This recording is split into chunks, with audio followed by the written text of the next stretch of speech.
Hi, welcome to Lachlan Likes a Thing, a show where I take a thing and see whether or not I like it.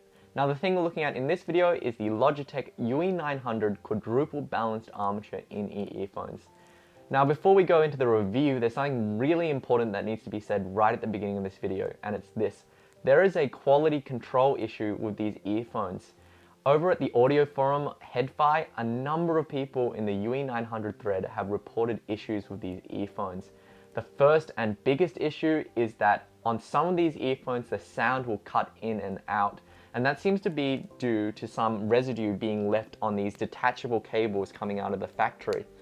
Now, if your earphone has this issue, some users have reported that you're able to solve this problem by getting some kind of device, perhaps an earwax removal tool, and brushing at the connectors until the residue is removed. Now my pair of UE900s has this problem, and I've tried different things. I've tried brushing at the connectors, I've tried connecting and disconnecting the connectors, and despite all of this, the situation has improved slightly, but they still cut in and out occasionally. Now, a lot of users have said that this issue only pops up with earlier units of the UE900 with serial numbers starting with 123. Well, my unit starts with 124, which means that it is a later unit and this problem still has not been solved. Now, Logitech has been good, apparently, about replacing units with this problem.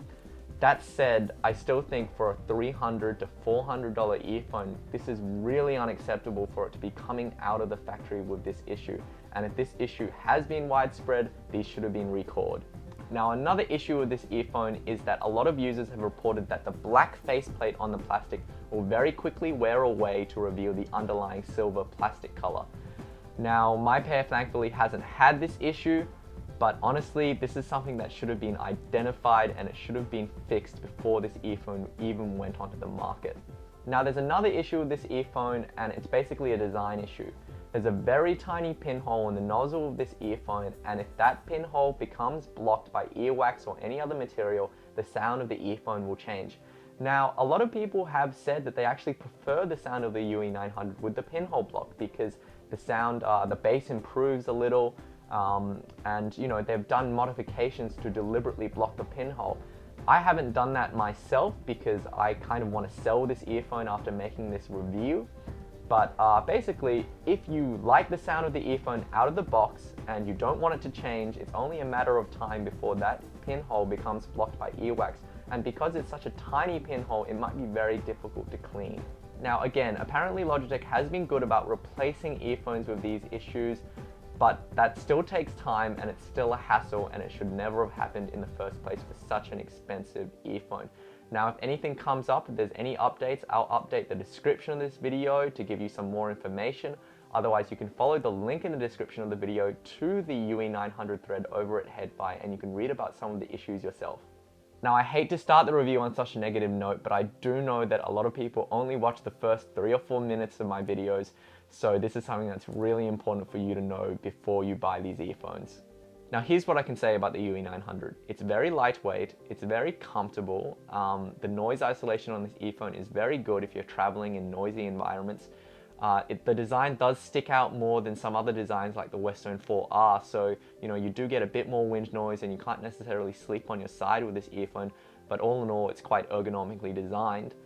In terms of an accessory selection, it probably has one of the best accessory selections I've come across with an earphone. You get lots of different ear tip sizes, you get this really nice carrying case that lets you put an extra set of ear tips and an airline adapter, and it snaps tight. This is really nice stuff.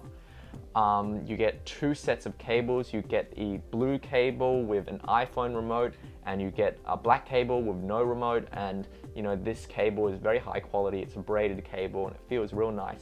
All in all, it feels like Logitech really pulled out the stops to give you a really premium feeling package, so it's such a shame that there's so many problems with the UE900. Now, in terms of sound, I've heard 3 quadruple balanced armature earphones: the UE900, the Westone 4R, which I borrowed from a friend, and the Sony XB-A40, and out of all of them, the UE900 does sound the cleanest and the most coherent. So it does sound like Logitech has done a good job of making sure that all the 4 drivers in the earphone are quite coherent and aligned properly. Now that said, it still doesn't sound as coherent as something like the VSonic GR07 or the Sony 7550, where they just use one single dynamic driver, so they don't have any issues there. But one thing that the quadruple balanced armature earphones have over dynamic drivers is that the sound stage on these earphones is quite amazing in terms of instrument separation and layering of sound, and the way they paint a picture of what's happening in the sound stage. These are really amazing, and the UE900 is especially good in this regard if you listen to a lot of electronic or synthesized music. Now, in terms of sound signature, the UE900 has quite a strong bass line and then a really quite severe scoop in the lower mids that means that male vocals and a lot of vocals lack a little richness. And then the treble, the high frequency sound, is very fast and very clean. Now, what that means is that sometimes the UE900 sounds a little unnatural, and to my ears, at times it sounds a little tacky almost, because the kind of timbre or the way things really should sound don't quite sound right on the UE900. So I think it sounds better with synthetic instruments than it does with natural vocals. And if you particularly love your vocals, you particularly love to engage with a singer's voice, perhaps the UE900 is not the best earphone for you.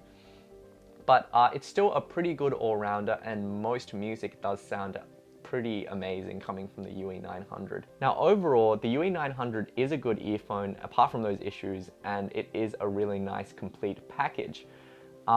It is quite an expensive earphone though, so for $299, which is what I paid in Australia for it, I do think you can get better bang for your buck in terms of audio quality. So something like the Hi-Fi Man RE400 or the VSonic GR07 or the Sony 7550, I think all offer a similar degree of sound quality on the same kind of tier as the UE900 without costing nearly as much.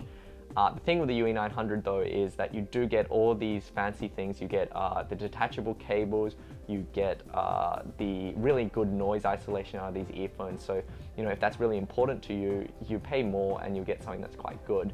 Now, if you prefer a warmer sound, I would direct you towards the Westone 4R. I do think that they're a bit more of a better all-rounder than the UE900, but particularly in terms of very, very densely layered music, very densely layered electronic music, I do think the UE900 really shines.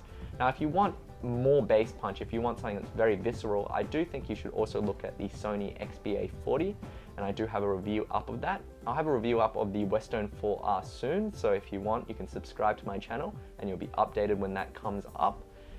Thanks to everyone who's liked my other videos and subscribed to my channel. It really helps when you like my videos. And you can talk to me on Facebook at facebook.com/LachlanLikesAthing and at Twitter at LachLikesAthing. Anyway, happy listening.